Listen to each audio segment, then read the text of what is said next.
maintenant. Bonjour, professeur Mickaël Perromort. Bonjour. Vous êtes le chef du service urologie de l'hôpital Cochin. Vous faites partie de tous ces praticiens qui sont au front chaque jour avec la montée du Covid. La marée monte, titrent nos confrères du JDD. Nouveau record, 27 000 cas en une journée. Les médecins les plus avertis s'accordent à dire que dans les 3 prochaines semaines, on craint une résurgence du Covid. Est-ce que les hôpitaux sont prêts ?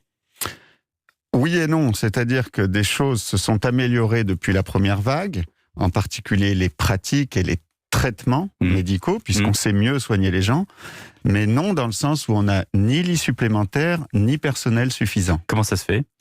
Ça se fait, en fait, rien n'a été anticipé depuis la première vague. Les moyens qui devaient être alloués ne l'ont pas été. Et le personnel, en fait, quitte le navire, ça je pense que tout le monde le sait, et on a moins de gens maintenant à l'hôpital qu'au printemps. Alors, à qui la faute ?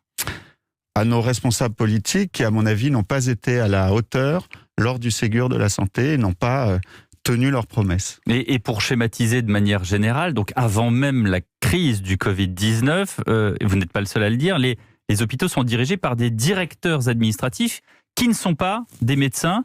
Ça veut dire quoi ? Ça veut dire qu'ils prennent les mauvaises décisions ? Oui, enfin, ils prennent des bonnes ou des mauvaises décisions, je ne sais pas, mais en tout cas, l'hôpital est tenu en effet par des gens qui ne soignent pas les malades. Donc il y a une déconnexion du terrain qui est de plus en plus importante. Ça fait une 20aine d'années que c'est comme ça et les soignants en ont marre. Les soignants en ont marre et ils disent quoi ? Ils disent remettez des médecins à la tête des hôpitaux ? Ils disent qu'il faut remédicaliser la gouvernance et refaire des structures de soins autonomes avec une autonomie de budget et une autonomie de gestion.